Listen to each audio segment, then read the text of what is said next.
Beginning transmission 105. Batman, War Games, Act 2. File under War Games.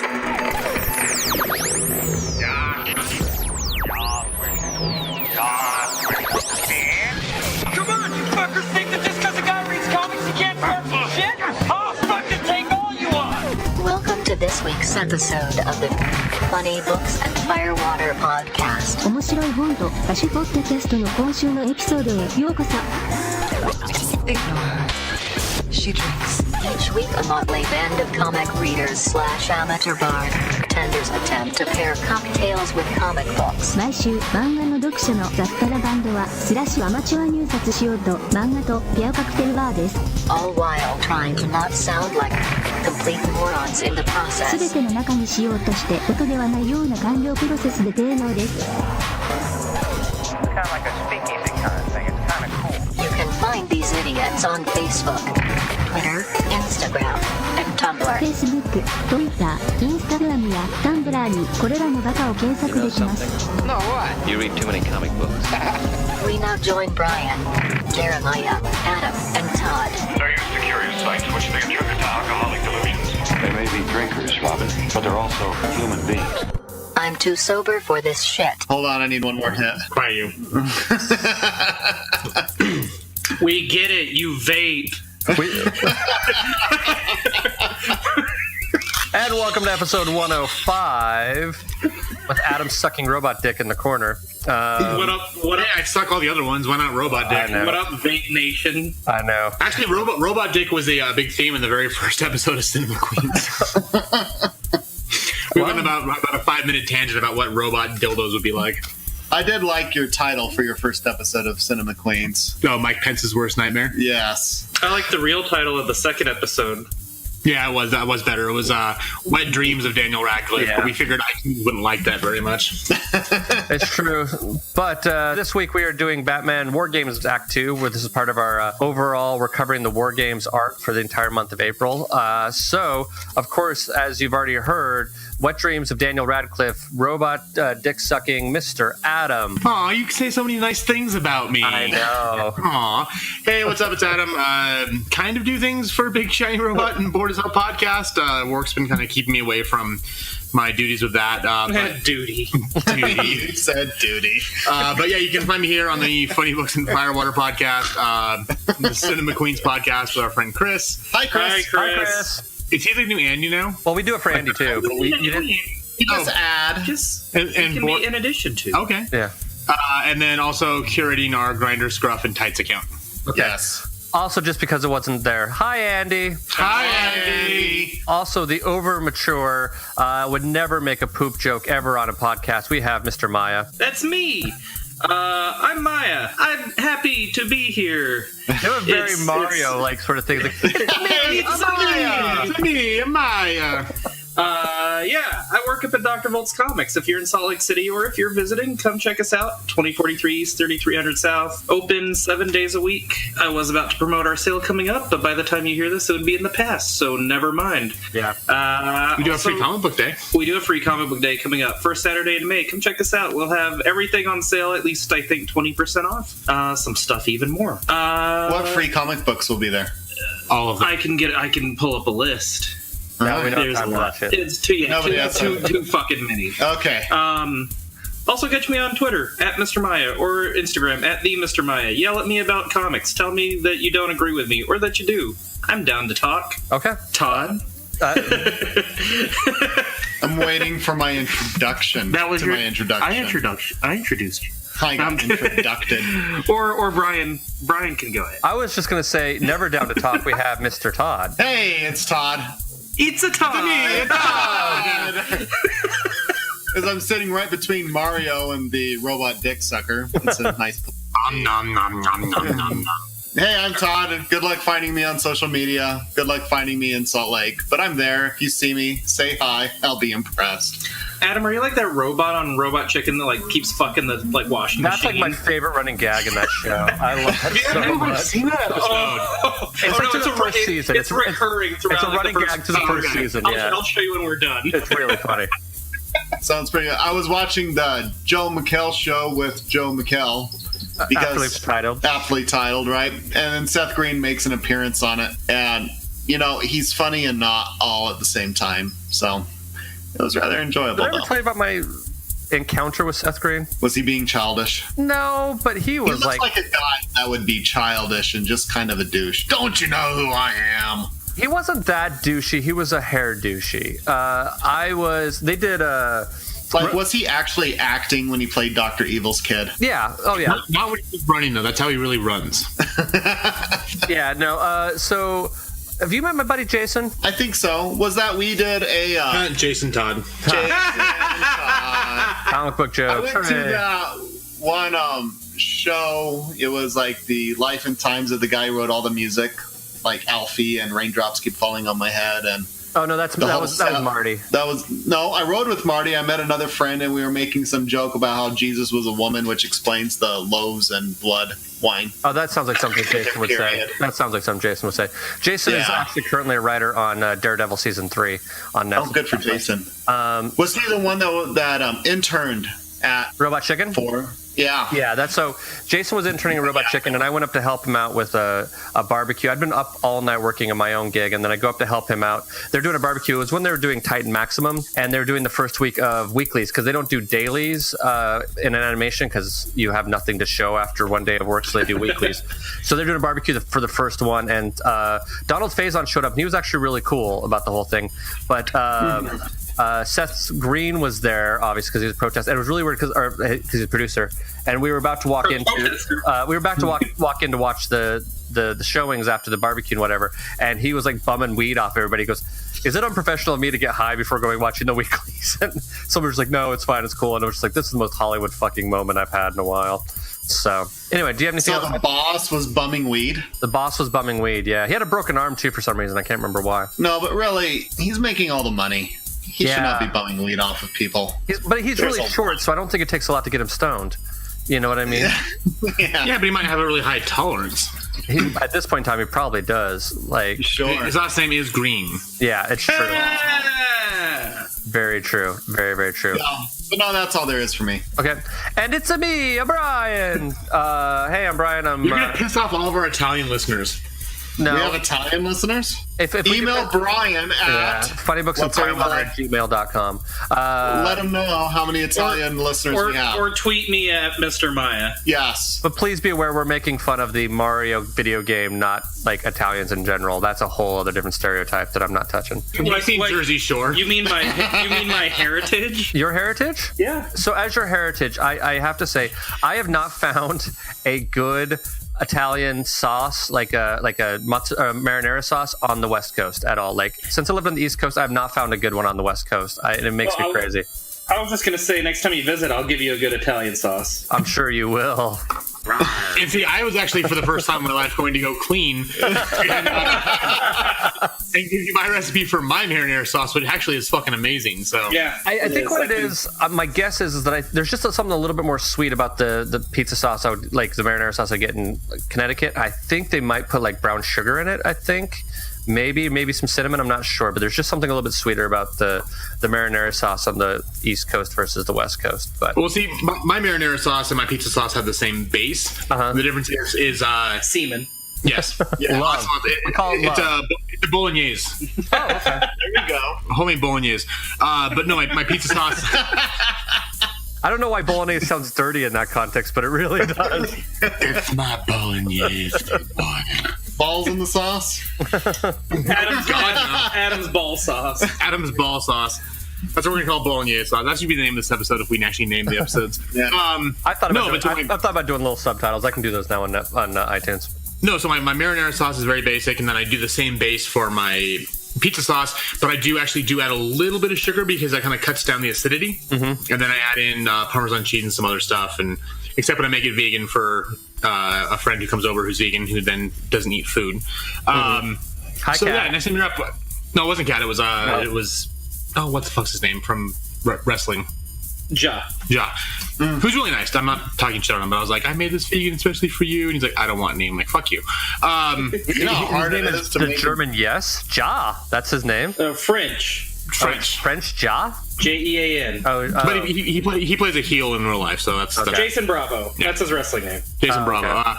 But yeah, next time you're up, actually remind me, and I'll do like French bread pizza or something like that, and you can try it out and see what you think. Okay, sounds good. I will take you up on that. Anyway, I think I've introduced my crap. I don't remember. Today on the Julia Child Show, we tell you how to make pizza sauce. There you go. So as we said before, this week we are doing War Games Act 2. And I think we'll just jump into drinking games. And now for sports. Listen up, sports fans. Prepare yourself and your liver for this week's drinking game. Remember, it's only a game, and a dumb one at that. So don't take it too seriously, and above all else, please drink responsibly. Mr. Adam, what's your drinking game rule?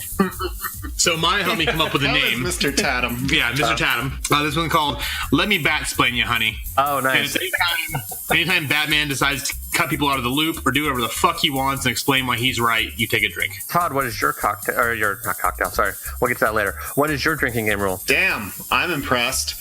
Every time Catwoman or Batgirl is in a fight, and even though she's crushing the other people, the people just kind of pause for a moment and go, "Wow, that's really good. I'm impressed." Damn. Wow, damn. And see, I kind of picture like Chris Tucker and them from Damn. Like, are you gonna shoot her? No, that was way too awesome to watch. Damn! You got knocked the fuck out. Cool. And Mr. Maya, I know that your rule is going to be similar to mine, but actually they're different. But why don't you go ahead and go with your rule? And all I could hear in my head anytime she talked about it was Lando in Empire Strikes Back. So my drinking game is, it's not my fault. Okay, well, maybe it is. Anytime Stephanie starts beating herself up with her inner monologue about the gang war being her fault. Okay. I still hate the font or whatever they use. That in the cursive lettering. bullshit. Oh my god, stop. It was just a little bit, but it still is annoying. I'm like, actually, my other drinking game I was going to do was going to be called Cursive is Outdated. Learn to type.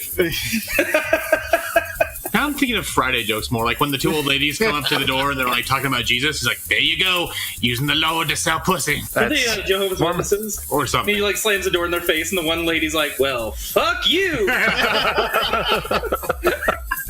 Which again goes to Orgasmo with, you can take that Book of Mormon and shove it so far up your righteous asses you choke on it, you soul-soliciting pig fuckers. Nice. Did I tell you the Mormon missionary stopped by my house the other day? Oh my god, did he burn up in pieces?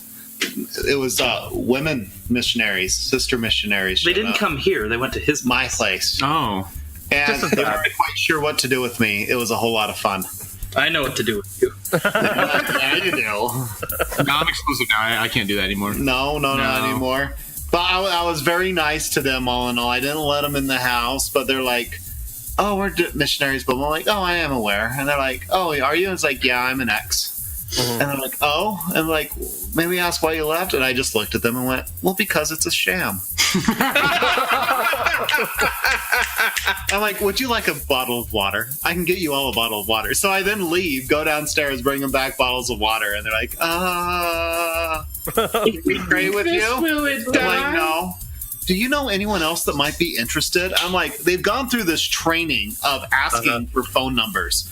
Yeah. So after I proceed to tell them very nicely it's a load of hooey, they're still asking me for people and phone numbers. And I'm like, yeah, you guys are at a loss. I'm like, good luck with that. And then they're my dear wife sitting inside just listening to all this cackling and trying to keep quiet about it. It was a lot of good fun. That's much nicer than I was in high school, and my buddy's mom, they came to the door and they gave her a Book of Mormon, and she grabbed it and looked at us on the couch and said, while they're standing there, went, "Oh, look, kindling."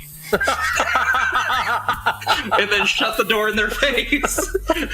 Wow. See, my buddy, when he would get JWs or Mormons up to his house back in California, this is a long ass time ago, he would just answer the door like in a pair of like skin tight briefs and a Bad Religion shirt, like the one with the upside down cross on it. Oh, I like that. Yeah. That's really good there. You know, I was tempted to tell them, like, you know, if any one of you want to come back to my place sometime and borrow my cell phone so you can call home, you're most welcome to. Because for those that don't know, if you're on a Mormon mission, you're only allowed to call home twice a year. Is it Christmas and birthday? No, Christmas and Mother's Day. Ah. Yep. And that's it. Not even Father's Day. Nope. What if your mom's dead? Doesn't matter. That's it. You can call on Mother's Day. They put the phone next to her grave. There you go. Just talk to her. Why won't Mom talk to me? Oh, son, we forgot to tell you she's dead. Dad, put the phone up to the urn. There you go. So I can hear it echo. Echo. All right, so Batman. Oh yeah. So my drinking game rule is spoiler alert. Every time the character of spoiler is discussed and or appears, take a drink. Also, weird Mormon story. Every time the Book of Mormon musical is in town, someone tries to take me. This is the first time it's been in town that someone hasn't said, hey, you should go see this show with me, because people love taking former Mormons to go see Book of Mormon the musical. But the funny thing is, I got a text message last night from a friend of mine who was actually working on the show. And so he was like, hey, I was working on the show, I was thinking of you. And I was like, just so you're aware, the Spooky Mormon Hell Dream, totally a real thing. So of course he sent me a picture of the costume of the Satan outfit backstage, which is pretty awesome actually. I'll send it to you. Oh, nice. So moving on. So basically what we have here in Act 2 is a continuation of the war. I don't think, do we need much of a preview for this? I mean, you've already, if you're joining with us, you're already reading in, you kind of know what's up. To, I guess, backtrack a little bit for those of you who don't know, Batman temporarily hired a girl named Stephanie Brown to be Robin. She didn't quite cut it. While she was Robin, she ended up looking in the Bat computer and finding Batman's plans for a basically sort of like a war game quote. I mean, to say the title of like what would happen to try, like if there was a major gang war, how to try to consolidate the power and try to get rid of all that kind of stuff. Anyway, when she gets fired, she goes back to her original superhero secret identity, which is a character named of the Spoiler. And in doing that, she ends up she basically starts the war game herself. But the only mob boss that doesn't show up that she had invited is Matches Malone, who is actually Batman. She is unaware of this. So war breaks out. Batman in the last book they're trying to keep this all together. Robin's girlfriend, who is the daughter of some mob boss, ends up getting shot and killed. Batman reveals himself to the press and to try to save her life. And that's about where we start up now. So basically the entire city of Gotham is in complete and utter chaos.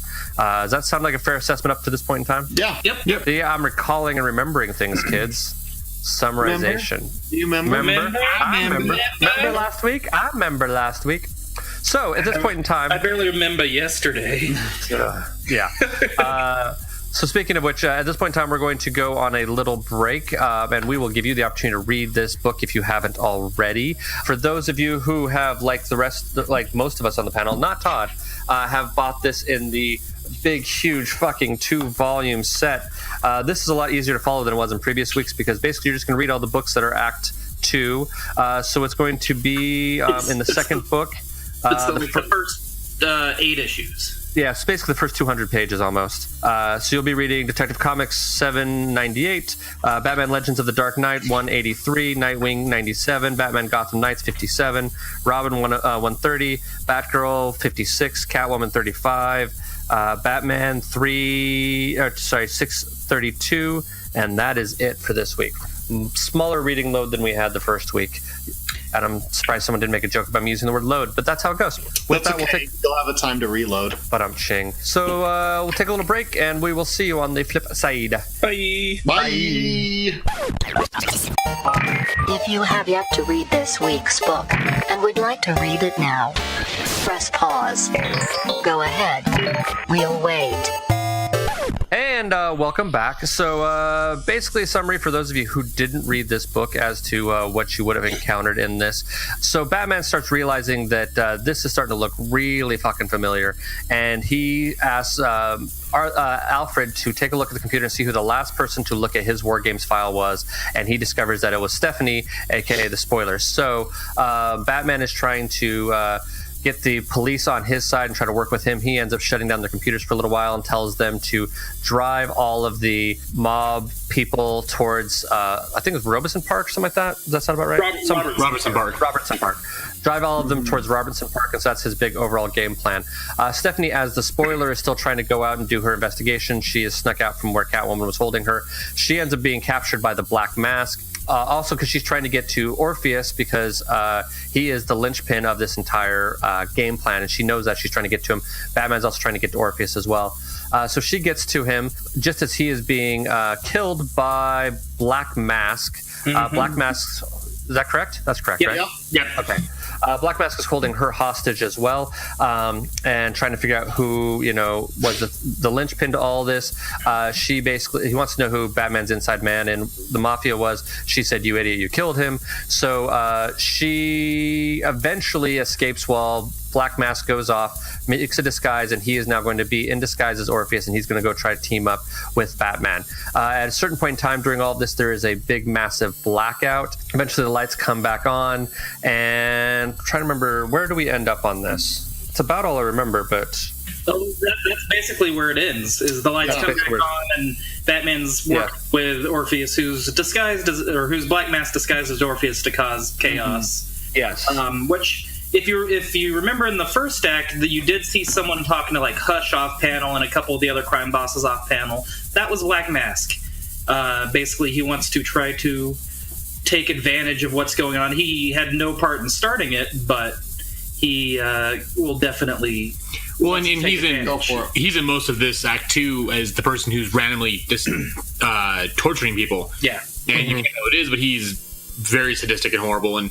Not being as quite as familiar with the character, I don't know if that's like his normal MO or what, but he was doing incredibly horrible, fucked up things. Yeah, no, he's an awful fucker. What is Black Mask's black background a little bit? His background? Yeah. He's a crime boss. Okay, do we know where? Because I think I've read another book with him in it, but I can't remember if I'm thinking of the Black Mirror or not. No, he wasn't in Black Mirror. Okay. I can't tell you why quite yet. His name is Roman Sionis. He was born to a wealthy family. Mm-hmm. I'm trying to find why he has, because the mask is like stuck to his face. Yeah, he almost looks like a Red Skull, but not red. Yeah. Yeah, welcome to the DC Marvel counterparts. Yep. Yeah, for sure. So, Red Skull, Black Mask. There you go. Yeah, he's just a crime boss with a black mask stuck to his face. Okay, how long has he been around? He first appeared in Batman number 386 in 1985. Oh wow, he's been around longer than I expected him to be. But yeah, he's one sadistic fuck, that's for sure. There's a lot of weird, darker shit in this particular section of it as well. Adam, because I know you've been a little bit begrudging about some of the other runs of this, I was kind of curious as to what your thoughts are. No, actually, I really like this Act 2 as well, and I think I was pretty vocal last time about liking Act 1. The only thing was that I wish it wouldn't have taken... The prologue was a bit too long for you. Yeah, and I get that we had to set everything up, but I don't want to sound like a broken record because we really discussed this last week. But no, yeah. I enjoyed this a lot. It was kind of fun to watch. Well, actually, it was kind of ironic because in the last arc, we see Batman being the greatest detective and figuring things out before everyone else. And yet in this one, it takes him like half the book to realize like, oh shit, this is my plan. This is what this is like what I set up forever ago. And you would think, again, with his being the greatest detective, that he would start seeing things go into motion, and it took like all of a sudden he like just snaps like, oh, the power is going to go out, and then boom, it does. It's like, because this is my plan. Yeah. Yes. So that was kind of interesting because the last time we saw this, he was really playing up his skills. And this one, it was kind of like, you didn't know? He's getting a little tired. Honey. But no, it was fun. And we got to see Tim Drake come back as Robin. Yep. Mm-hmm. And the scene I really enjoyed a lot was when he invites his dad to the roof, and his dad's like, oh, you said you wouldn't do this. It's like, this is why I have to, because every single moment I'm not out there as Robin, people are dying. And the values you've instilled in me, the values I have, came from you, not from Batman. Yeah. And it was a really cool father-son moment where his dad agreed with him, and then even later on was like, hey, I'm not going to tell anyone. This is still between us. But you go out there with my blessing, but I'm going to go with you. He's like, fuck no, you ain't. You ain't going with me. You're a liability. So he's into the hospital. And also, I don't know how this is all going to turn out, but it's been really interesting to see a lot of Batman's traditional allies turning against him. Like you've got Commissioner Gordon saying you're full of shit, you're wrong. Are they turning against him, or is he driving them away? Either which way. I mean, you can see it going both ways, but because he is fucking stubborn and hard-headed. Well, yeah, he is. Hence the bat-splaining rule. Yeah. But like even the doctor who he's known forever, who I can't remember her name. Leslie Tompkins. Yeah, even she's like, this is all your fault. Thank you so much for this. And when it comes down to it, it does go back to the argument of, is the crime in Gotham being pushed back because of Batman, or is it being caused because of Batman? Because even though it was Stephanie who unleashed all this happening, had he never put this into play or even planned it to begin with, none of this would have happened.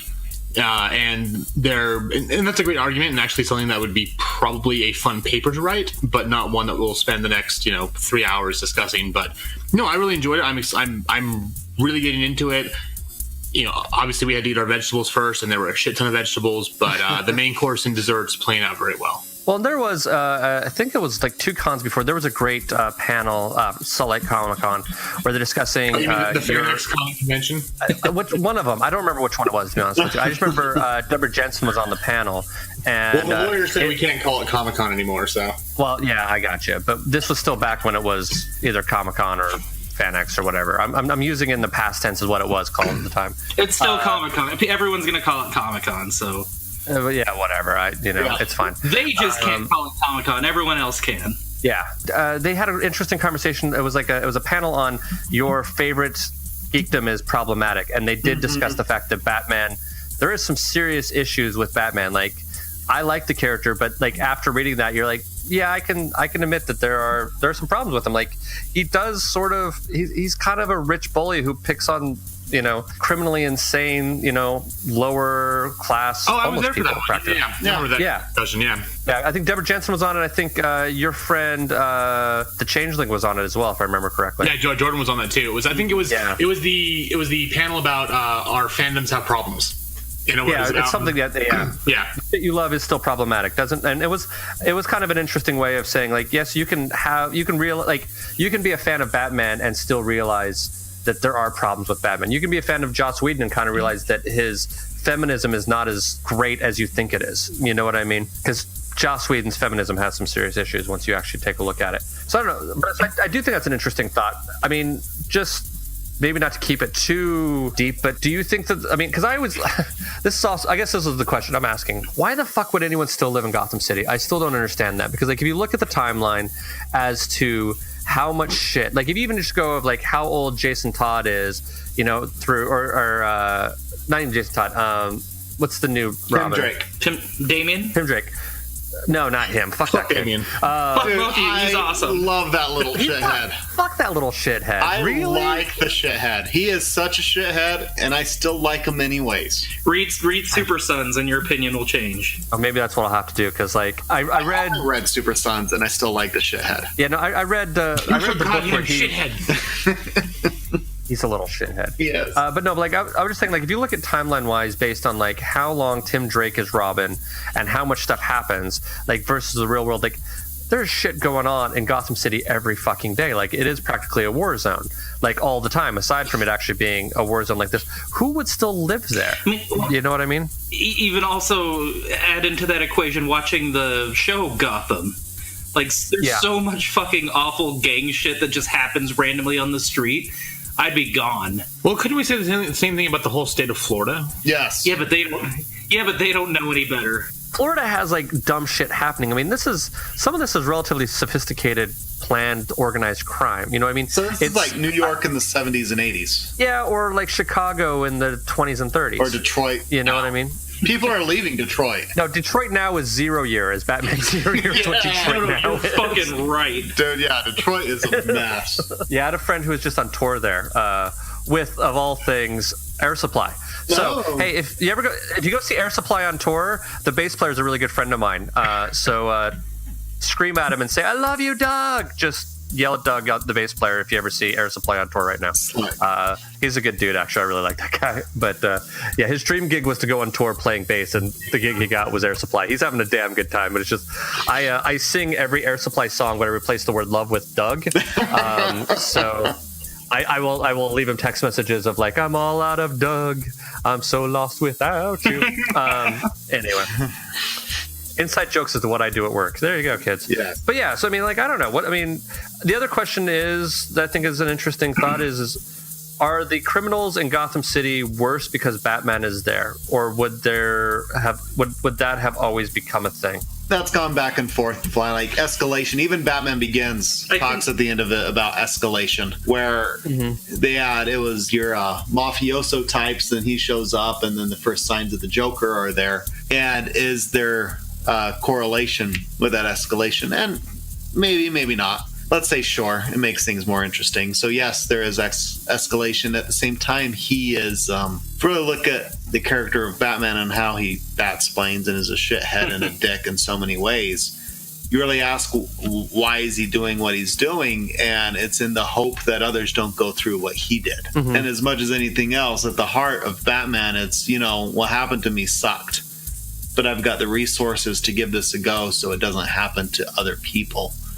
In a lot of ways, it's his selfless love, and that's what ties him to Gotham more than anywhere else. I mean, he could do good work anywhere else where it's nicer, but it's his wounds and scars are there, and that's where he stays. I guess the question is, if he were to go about fighting crime in a more incognito sense, not dressing up like a giant bat, right? Would the level of villain in Gotham City be less extreme and less, avant-garde, I guess? So you're saying if he was like the Gotham City fairy? No, I'm not even saying that. I'm saying if he was just incognito, like if he was more like Daredevil before he gets his costume, where he was just sort of sneaking around at night as like an average-looking dude, not like...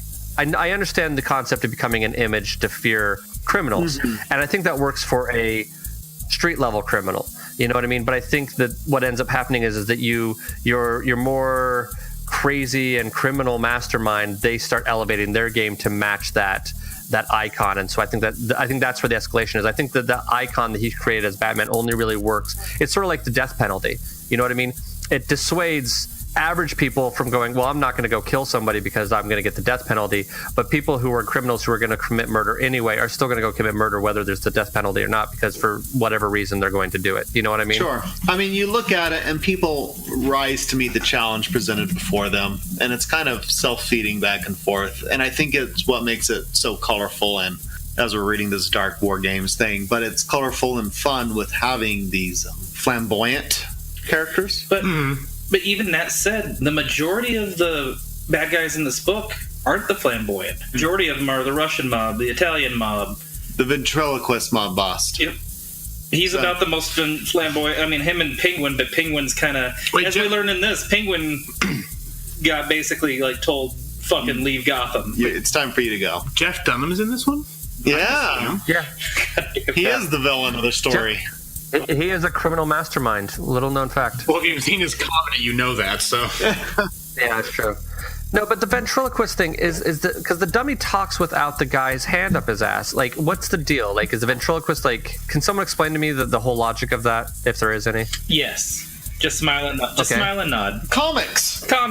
Okay, I was curious was it a little person with a guy carrying him around? Was it was he like a mystical voodoo doll or something? Like, I'm like, what's the deal with that guy? Battery operated. Wow, he's not there.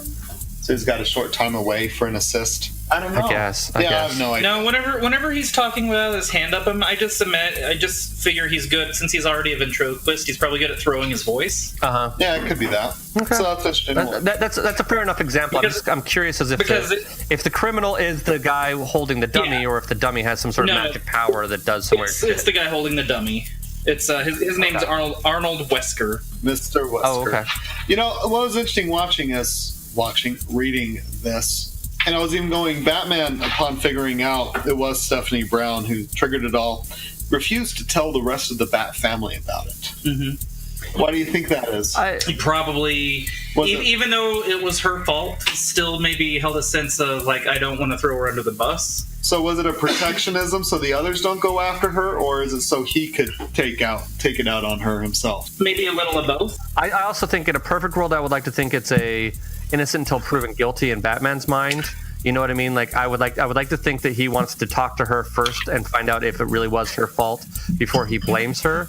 You know what I mean? But in my all honest fact, I think it probably is more to do with him not wanting to distract the rest of the family to have them go after her or be too concerned with her, and them keep their eyes on the task at hand, which is dealing with this war, is my theory. Well, and maybe for a little bit, he does maybe blame himself, because had he told her, hey, I matches Malone, or, when she was robbing, he did fully, for the most part, let her in, despite eventually firing her, this and that, but, he she had access to these things, and it's kind of his fault that he didn't say, oh, by the way. Well, he shouldn't have told her that. She didn't need to know that because he didn't know she was getting the plan, but... Well, then she should have access to the file. I wonder if... But because Catwoman just knew. Well, because Catwoman's been around long enough. And she's been around, but there was an assumption. It's like, if you're in, then you've known these things. I mean, she was Robin for 5 minutes. That's true. No. Part of it is I bet he feels responsible. Yeah. Like, if I hadn't fired you, then you wouldn't have done this, which set this off. So it's there. And I bet he has, and it's been a long time since I've read it, so I'm kind of in the dark here, too. You know, I know the broad outcome. I bet it's both of it's your fault, but it's also my fault.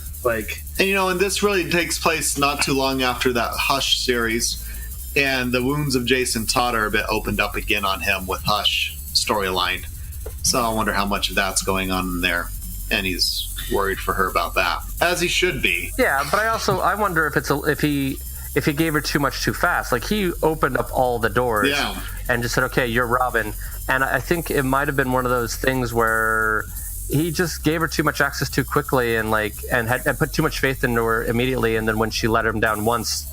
Well, really kind of twice. He's like, you're out. You know what I mean? Like, she didn't get a third strike, really. Well, and to put this into a little bit of perspective, since you just brought it up, since in Hush, we were led to believe that wasn't Jason Todd, that was Clayface, whatever, blah, blah, blah.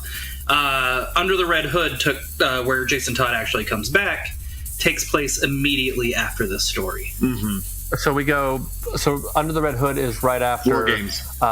War Games. Okay. Yeah, War Games ends with Batman 634, the first issue of Red Hood. Well, the first issue of it is 645, but the trade has some other stuff that starts at 635. That's useful information. I'm starting to put my Batman list in, my Batman pile in semi-chronological order, so there's a logical reading order to it. So, my Batman War Games books are right next to my Hush books. If you go to, just for anything, this is just total off-topic, side topic. You can cut this if you want. Look up, Batman, just Google Batman Collected Editions, and it'll bring up the Wikipedia.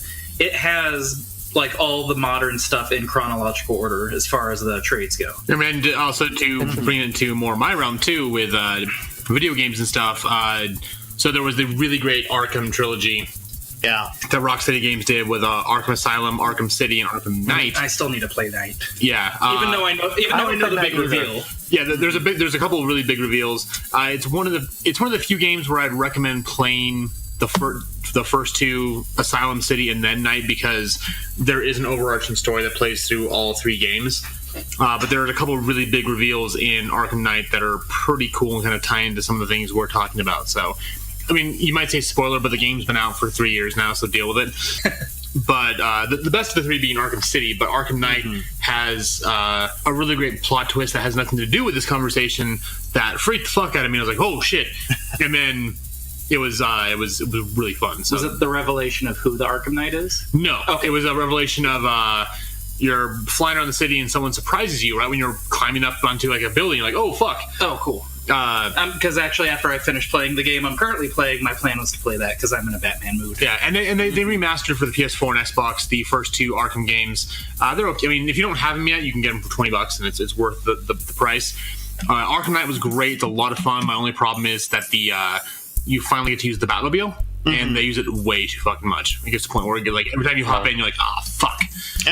So yeah, I started Arkham Knight and I got to a point, I got a few, probably maybe 20-30 minutes into the game, and then I realized it was one of those where all of a sudden you get all the different targets, and I was like, oh, this is going to be really time consuming and I have shit to go do, and that's about where I stopped. Well, the cool thing with that game is that they're all those targets, but you can choose to ignore the side quests and just do the main quest, and you'll be just fine. Yeah, and I was having a hard time deciphering what the main quest was at that point in time. Sure. And so that's kind of where I was like, but I want to pop it back in. So Maya, if you play it as well, maybe we'll play it simultaneously. And I might start over too, because they did the remastered Return to Arkham. It's Arkham Asylum and Arkham City, and it's $20. I just looked it up to double check. Oh, that's awesome. Nice. City. I would play those again. Yeah, I loved Arkham City, but I will say the Mr. Freeze fight fucking pissed me off. Oh my god, I remember that fucking fight. Oh my god, yes. I'm having that took me days. That took me a couple days of throwing down my controller and be like, fuck this. Fun fact here. Batman Arkham Asylum was the first PlayStation game that I platinumed. which means get all the trophies in the game. Oh, wow. Or all the achievements. Yep. Wow. I think it's Arkham City where I think it's the penguins hanging out in the library or whatever, and you have to like go and swing down from all the different corners. No, like I fucking love that level. It's his bar, right? And there's like all the little icebergs I and forget. stuff. Yeah. Yeah, the thing. Oh no, maybe it's something different, but you're going into like it's like a big old library or museum or something like that, and you're swinging around the rafters and dropping down and picking people up, and like you're just going around the whole room trying not to get captured or get like identified, and just basically sneaking around and like I love sneaking around as Batman and fucking with people. You know what I mean? Like dropping down, picking them up, hanging them upside down, and letting them just swing there. It's like one of my favorite things to do on a video game. I can just sit there and do that all day. Watching it, if I had to be a henchman for any of the Rogues Gallery, being a henchman for the Penguin might be the best for me. Why is that? It's just the setting. If you look at it, I mean, it's this like glory days, like Roaring 20 mobsters kind of a deal going on. And I'm like, if I have to wear a get up, I'd rather wear a penguin suit than a big question mark or something else. You can attract the sex that you're interested in a nice suit. In like a Joker suit or big question mark, like you're not going to get 2 looks. You know what I mean? But like if you're strutting your stuff at the bar after work, you can pick up some tail. I'm just saying. Right. So really, as like henchmen going for like working for Penguin, it's probably a pretty good gig. Yeah, that's a valid point. I'll go with that. Adam, I'm sorry I cut you off. Oh no. So Return to Arkham is actually the first 2 games. So it's Arkham Silent Arkham City. Yeah. And if you get it from like Best Buy, Amazon, it's like $15. And then Arkham Knight is I think about the same price. It's 20. They're both 20 on Best Buy. I'm looking at them right now. Or if you know me, you get 20% off. So that's good for you. You must know someone. Nice, have Gamers Club unlocked. Oh, all right. Well, while we're talking about Batman video games, if you have PlayStation VR, Arkham, fuck that game. That game is fucked up. The Batman Arkham VR, it's its own thing. It's not really part of the big Arkham story. It's the same style of like animation stuff, but it takes maybe an hour or 2 to get through if you play it through straight. But by the time you get to the end, the ending is entirely one of the most fucked up things you can experience. Awesome. Okay. But I would recommend playing that after you play the Arkham games because there are some spoilers that are kind of involved in it. All right. Are there? We're talking about this video game way too much, but that's okay. In Arkham City, when you end up going after the Mad Hatter, that fucked with me a lot. Where like everything is like becomes this really like you get gassed or something like that. Oh, it's like everything is like this weird. It's Scarecrow, but then Scarecrow gasses you, but then you end up going after the Mad Hatter. So it's this weird fucking Alice in Wonderland shit. You know what I mean? Yeah. Like it's really trippy as shit. You should come over one time and waste 2 hours and do the Batman VR while I just laugh at you. Because you play with you've got the move controllers, so you can hold them up. It's like through your hands, so you actually can like throw batarangs and stuff. And that sounds like the way awesome. you get into the Batcave is you go to the piano and you have to like play a certain tune, and like you go down and like you have to put it's fun. It's definitely a really cool experience. And I'll reiterate, one of the most fucked endings to a game you will ever see. Yeah, it's cool. It's worth the. I'm trying to sale now. When we got it, was like $20 for the price of admission, but it was definitely the best VR game I've ever played. Awesome. Rock on. I have one last question. I'm kind of curious about Batman's, as Adam called it, his bat-splaining and his sort of. His being sort of standoffish and shitty to everyone in the Bat family and to anyone who could possibly help him as well. I was just kind of curious as to what people's thoughts are about Batman's state of mind at this point in time and why he is acting the way he is in this book. He's probably, especially now that he realizes what the plan is, I can just say this, like when I start, a task, whether it's working at Volts, like filing books or cleaning or something, once I start a task, like I don't want to waste any time and want to finish it.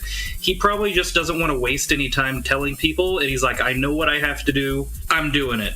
No one else needs to know. It's like nobody's got time for that shit. Yeah, so that's probably why he's being so short with everyone, because he doesn't have time to explain it to Oracle, to Nightwing, to Cassandra. He's just like, I know what I need to do, and if I need them to do something, I'll tell them to do it and save time. It could be that, but what's interesting watching, I bring up Hush before, but there's a sequence where he irritates Oracle, and he gives Oracle the options, like, you can always leave, or are you going to dig in and help here? And it does act like he's pushing away. And is he, even with Catwoman, there's a great line in it. It's like, you know, you could have just asked Selena and she would have helped you out. He's like, yeah, but she fights better when she's pissed at me. Yeah, I actually really liked that line. I thought that was great. He knows the buttons to press. He really knows the buttons to press. So if he really knows the buttons to press, I like how you brought that up there. Is he trying to push them away because of fearful of people around me are getting hurt? And this is something I'm having to do here. And if they leave of their own volition, they're not going, oh, Batman's trying to push me away because he's afraid of me. I'll show him I'm there forever. But if he goes, you know, I'm really sick of his shit, maybe I'll take a break for a while. Yeah. And is he doing that? So it's their idea. And so he's getting what he wants, having it be their idea. Well, if this kind of goes the way and again, I don't really remember, I just know like the broad strokes outcome, but this seems like it's, you know, about every 10 years ago, or every 10 years or so, it seems like they do something to make the Bat family break apart. Mm-hmm. You know, if this is going that way, this happens, then about 10 years after this, death of the family happened in the New 52 stuff, where everyone quit trusting Bruce for a little while. It seems to be something they do about every, 10 years or so. Yeah. But it does seem there's a lot of seeds of that going on. And the only other little critique I had from this, and I was going to see if anybody else noticed it, there's this moment where they cut out all of the security footage from Gotham City and whatever and things like that. And as you're reading through the book, at least in our chronological version, Oracle is surprised that all of a sudden all the stuff goes out. And then you read the next book, which is written by Brubaker, and Batman has Oracle cut all the feeds as well. And so there's like a little discrepancy there. Well, it's and I was curious if that threw about that. It was a second time.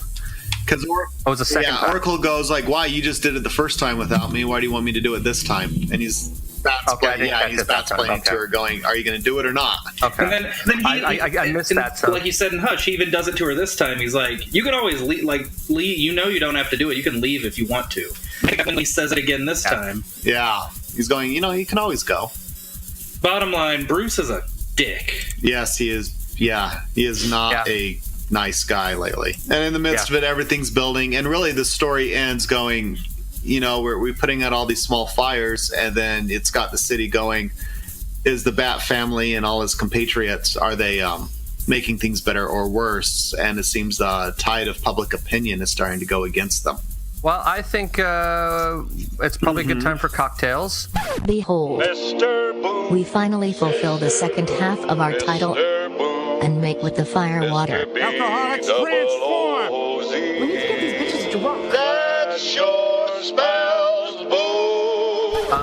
Mr. Todd, what do you have for cocktails? Mine's called Blood of the Dragon. This is coming from, there was a cool character fighting Batgirl, Cassandra Cain, and she's like, you distract her, keep her busy, and I'll have the dragon will emerge. And I can't really tell if it was an actual like extra being or if it was just a way I'm going to get in this trance thing or whatever. Yeah. So it's but it's called Dragon's Blood is what it is. So you take 3 ounces of club soda, 3 ounces of Absolute vodka, and 4 ounces of Aftershock hot and cool cinnamon schnapps. So in a 12-ounce glass, mix all the ingredients together and serve. So you do that a few times, and it'll fuck you up.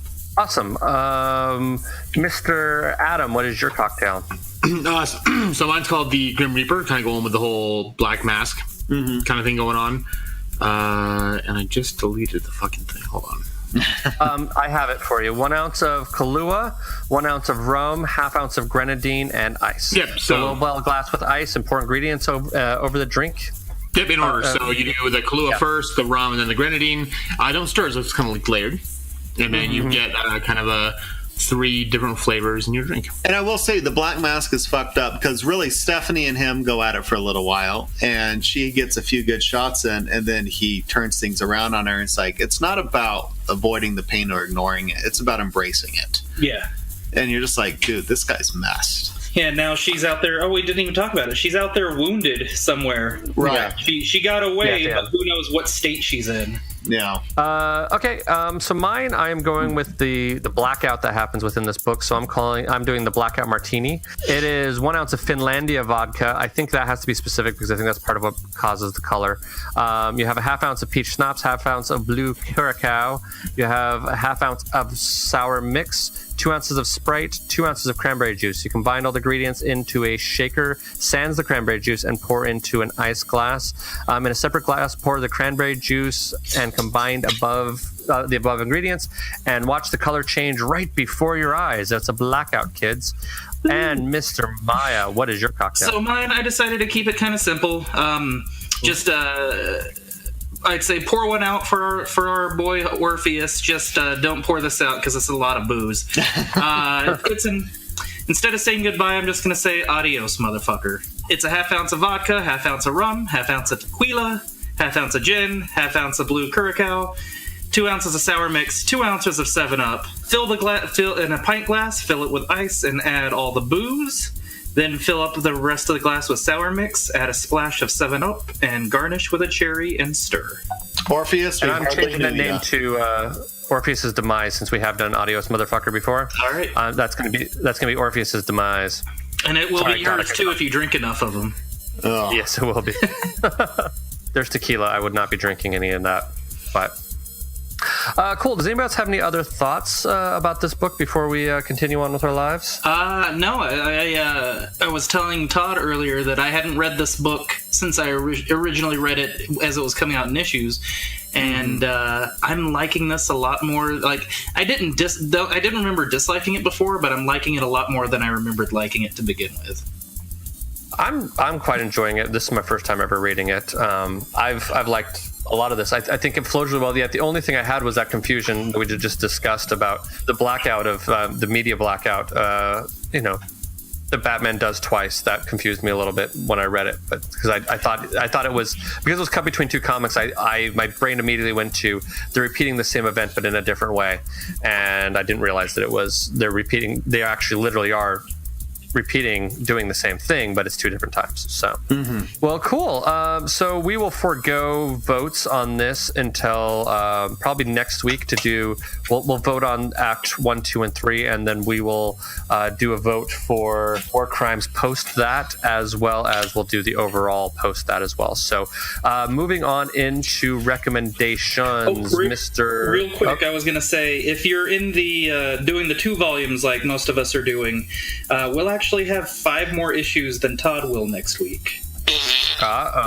Because there's a few epilogue issues and in between things. But what we'll be reading next week will take us all the way up to page 533. Oh wow! Everything but the last 4 issues. War Crimes is just the last 4 issues of the book. We have a shit ton to read next week. There's something to do. Okay, I'm glad it's worth it, kids. Oh yeah. Oh yeah. Well, that's going to be a thing. So lots of reading for next week, kids. God damn! 13 issues. That's about as much as the Supergirl trade was. Yeah, it is. It won't be too terrible. And I found this overall very readable. No, it's an easy read, and it moves along. There's no stagnant parts to it. Not it moves anymore. along pretty quick. Yeah. I'm still bitter about the first part. I can tell. And now it's time for recommendations. That time in the show where the panel tells you all the crap they are currently into, but will forget about as soon as they see something shiny. You're a stamp tramp. How dare you? And what is that? You give your stamp of approval to everything. It's become meaningless. Why can't you be more like your wife? Lily's stamp is gold. I'm reading this book because of her. I'm drinking this beer because she recommended it. I'm even wearing this bra because of a lingerie store Lily told me about. Okay, well, so moving on into recommendations. Mr. Bitter, Mr. Adam, do you have any recommendations? Oh, yeah, so it's a game I just picked up. I started playing. Not crazy far in yet, but I picked up a Far Cry 5. I've played all of them. It's where you fight the alt-right, right? Well, kind of, yeah. Yeah, actually, the game got a lot of flack from the alt-right because the story is that you are a sheriff's deputy in this rural town in Montana, and there's this really crazy right-wing religious cult that has, in so many ways, taken over this town and controls everything. Is this those assholes that camped in that bird sanctuary forever? Took over and stayed in that bird buddies. Yeah, kind of like that, but more those crazy Mormons. It's like that meets BioShock kind of thing. But they're crazy right-wing fanatics, and they're out to because they believe their prophet has he's foreseeing all this stuff's going to happen. So you start out as basically this, you escape from them, and now you're trying to put together a resistance to fight back against them. And I have fun shooting crazy right-wing redneck fake antagonists. So I also had fun watching you play Wolfenstein 2 when you were hitting Nazis in the face with a tag hammer. It's kind of the same. It's kind of the same idea as that. So, but in Montana. So, nice. But so far it's fun. It's gorgeous. It's here a PS Pro or an Xbox One X. I highly recommend getting it for that because it is in 4K. It looks really cool. But yeah, I'm only a little bit in, but so far it's been really fun. The other Far Cry games have been really enjoyable, although they were kind of given shit because you're a white guy shooting brown people the whole time. So now you're a white guy or a white or a brown person. You can change your gender or race at the beginning, which makes no difference in the game because you never see yourself until you die shooting crazy redneck religious assholes. So, which is always fun. It's up there with punching Nazis. Yes, nice. Always approved. Nazi puncher. Okay, Mr. Todd, do you have a recommendation? Yes. So I've decided it's a whole subgenre in my comic collection, and it's called Homeward Bound with a Twist. Okay. So, I mean, there's others in this. Of course, you've got your initial classic Homeward Bound. There's Rover Red Charlie, where the zombie apocalypse happens, so it's Homeward Bound there. There's We 3 by Grant Morrison. Oh, we need to do that book for the show. Yeah. And it's on their list. It's super short. It's only 3 issues. And then another one I picked up recently reading, it's called Animosity by Margaret Bennett. And the idea is, I'll just read the quick thing from the back because it does a good job.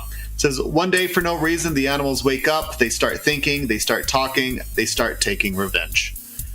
So all animals gain consciousness, and then a few years later is you've got this little girl with her dog that is still loves this girl as they take their trip from the East Coast over to San Francisco, the West Coast, because that's the order the trips go in. But it's fun, it's a lot of reading, so they're just have this dystopian future where all the animals are trying to kill mankind.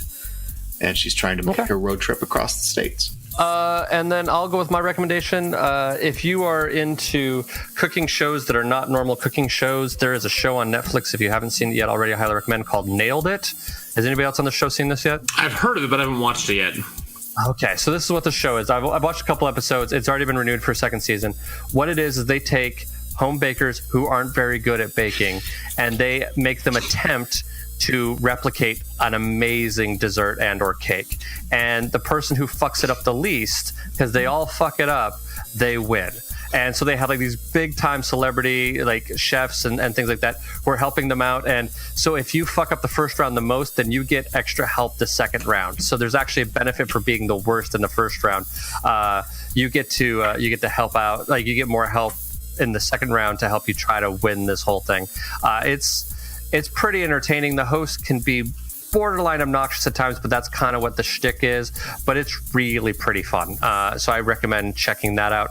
And Mr. Maya, what is your recommendation? I have 2. One just kind of adds on to mine from last week. Last week I recommended Star Wars Legion, the new tabletop Star Wars miniatures game from Fantasy Flight. Last week I recommended it just based on the look of the figures. This week I can recommend it because I learned how to play, and it is a very fun game. It's easy to learn. Check it out. Awesome. The book that I'm going to recommend is Judge Dredd, The Cursed Earth. Or actually, Judge Dredd, The Cursed Earth Uncensored. This is so The Cursed Earth is a story that, and I'll read the back of it in a second because it'll explain it a little better, but it's a story that and it's collected, or it couldn't have been collected for a while because there were 4 issues in there, and due to like parody and copyright laws in the UK, they couldn't reprint them because there were like the Burger King and Ronald McDonald and all sorts of like fucked up fast food mascots. But here, I'll read the back of it for you. But now it's able to be collected into one big thing, and it's got people like Brian Bolland, who did the art in The Killing Joke.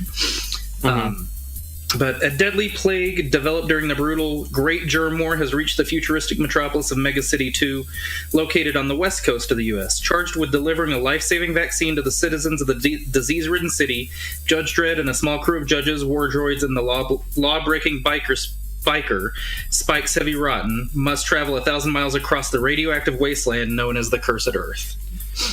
And it is It's awesome. So does anybody have anything else before we call this good? No, I think I'm pretty good. Cool. So next week, obviously, we'll be reading. We'll finish off this War Games arc. Following week, we will be doing War Crimes, which is, I guess, more epilogue and whatnot. So big reading. So next week will be Act 3. So hopefully, if you're enjoying it so far with us, you'll keep reading. And then until next week, we'll see you later. Bye. Bye. Bye. So that happened. Thank you for joining us for this week's episode. This band of knuckleheads will be back next week with a new episode. Until then, you can find them on Facebook, Instagram, and Tumblr as Funny Books and Firewater, and on Twitter as @FirewaterCast. Go to funnybooksandfirewater.com for the most up-to-date information, as well as cocktail recipes from this and past episodes. Thank you for joining us. And until next week, support your local comic shop, tip your bartender well, and stay hydrated.